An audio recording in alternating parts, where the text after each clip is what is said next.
The vibe in the living room still felt tense, even after Dracon and Kenneth moved their conversation to Dracon's study.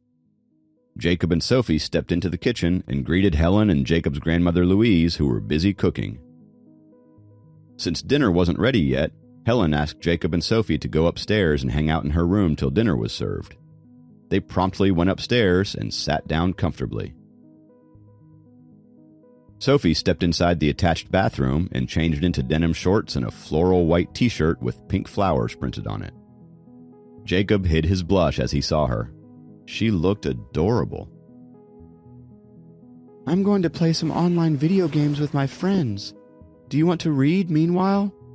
Sophie asked Jacob, as this was usually the time she played with her friends and didn't want to ditch them. Jacob nodded and took out a half-read novel out of his bag and picked up from where he had left. He thought of something, closed the book, and asked Sophie, "So, I heard it's your birthday soon." "It's next month," Sophie answered. She turned on the computer before changing into the pink slippers she usually wore in her room. "What was your uncle saying about the South Atlantic?" Jacob continued to ask. He knew very little about the dragon tribe and felt like an outsider at times. He felt like a mere mortal while asking these questions. At times, every movement and every word the dragon spoke seemed to be a mystery to him. "The South Atlantic is also a dragon clan, just like our North Atlantic dragon clan, but they have different areas under their control. They suck at running businesses on the land, and they are stupid and arrogant." Sophie's tone revealed her resentment toward the South Atlantic. "Are there other clans in the country, too?" Jacob speculated. "Yeah, but we have little contact with them. We only meet at the annual conference," Sophie replied while waiting for the computer to start. "Annual conference?" Jacob asked again. "Yeah, it's a yearly meeting when all the clans come together.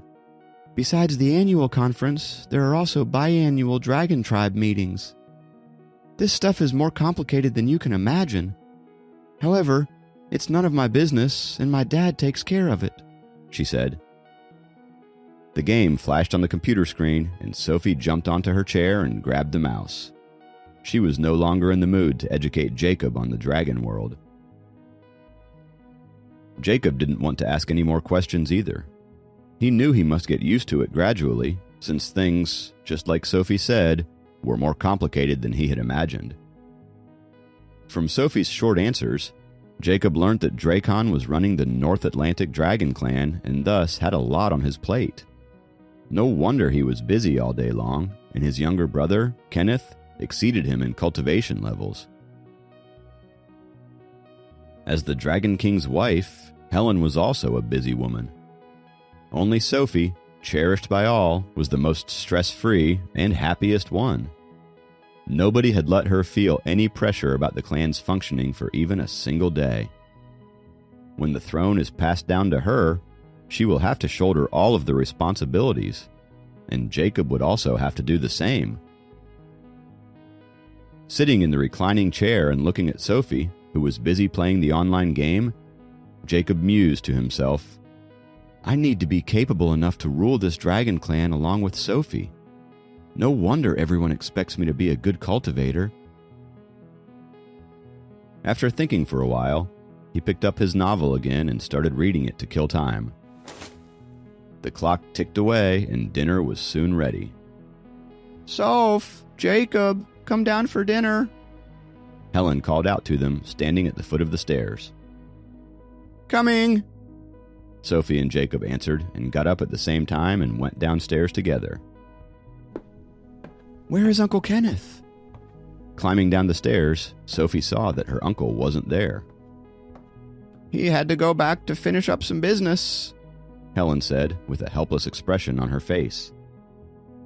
"He must have quarreled with Dad," Sophie pointed out before sitting down. "It doesn't matter. I will go visit him later," she said. Seeing her father and uncle fight about things was nothing new for Sophie. She knew that both of them were hot-headed and stubborn men who wouldn't back down even if they were wrong. Your uncle is very short-tempered. He needs time to think things over. Helen took off the apron and said, defending her husband. She then turned to Jacob and his grandma and added, Louise, Jacob, let's eat.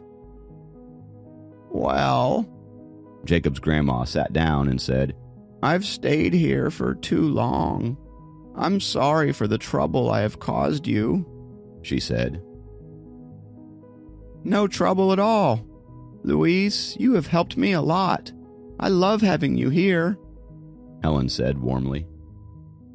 Grandma smiled and turned to Jacob as she said, Jacob, I've decided along with your father that tomorrow both our families will have lunch together and get to know each other. Tomorrow, Jacob nodded, having expected that this day would come soon. So this dinner is the last meal I will have in Sophie's home, Grandma added with slight melancholy. She was going to miss this place. During her stay, she and Helen had become friends. She also liked Sophie a lot, and although Dracon rarely spoke, he showed sincerity and respect towards her. Those were the reasons why Louise felt reluctant to leave their home. After all, her son and daughter-in-law, who had always been busy with their work, had never been able to give her such warmth. These strangers had treated her like their own family member, and she had gotten really comfortable with them. Don't say that. You can come over any time you want. If you want, you can stay here forever, Helen said immediately. That's impossible. I can't trouble you anymore. Come now, let's eat, Grandma said, trying to cheer her up. Seeing the sorrow and reluctance on Grandma's face, Jacob wished that she could continue to live here. However, just like Grandma said, they couldn't trouble Sophie's family anymore. Besides, his mom and dad had returned, and there was absolutely no reason for his grandma to live in someone else's home as much as she wanted to. Jacob, you can stay here for the night. No need to go back to the hostel, Dracon said abruptly. Okay, Jacob said immediately, wanting to spend more time with the family. He had really grown to love coming here every day, more than he had ever loved going back home. It was drizzling outside, and the atmosphere in the dining room was a little damp because Grandma was leaving. It was the second time that Jacob stayed the night in Sophie's home. He slept on the bedding on the floor in his grandma's room, and they chatted well into the night. Grandma was full of praise for Sophie's family, and it was clear to Jacob that she had formed a deep bond with them during her short stay there. He was glad to hear her go on and on about how loving Sophie was. Ever since he got engaged to Sophie, the only thing nagging Jacob's mind was whether his grandma would like her. Seeing her so fond of Sophie, he was relieved.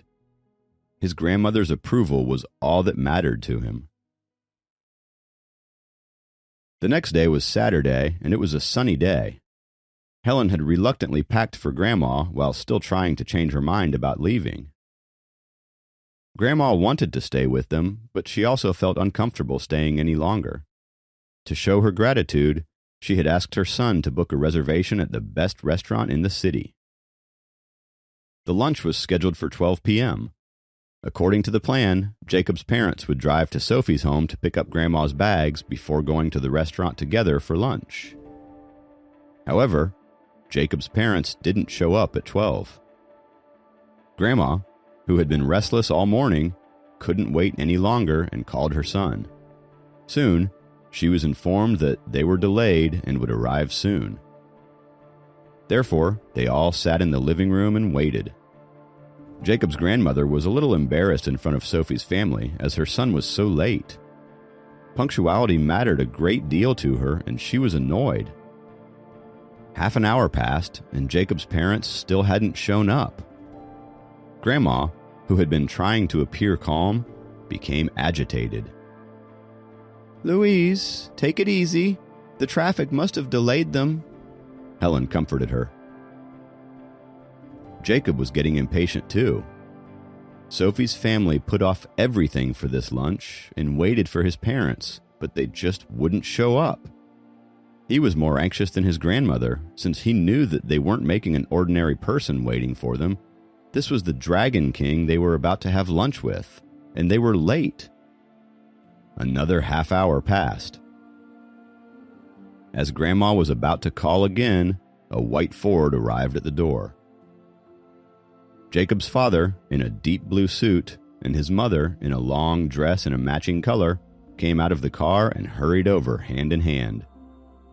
They matched each other perfectly, be it their looks, choice of clothes, or temperaments. If Kathy was here, she would have been stunned, because the couple were none other than Dr. Mila and Dr. Walter Brown, who gave a science lecture at their university a couple of days ago. The world-famous scientists were Jacob's parents. Please subscribe to the Pocket FM YouTube channel and press the bell icon for instant notification. Check out our channel for more such exciting shows.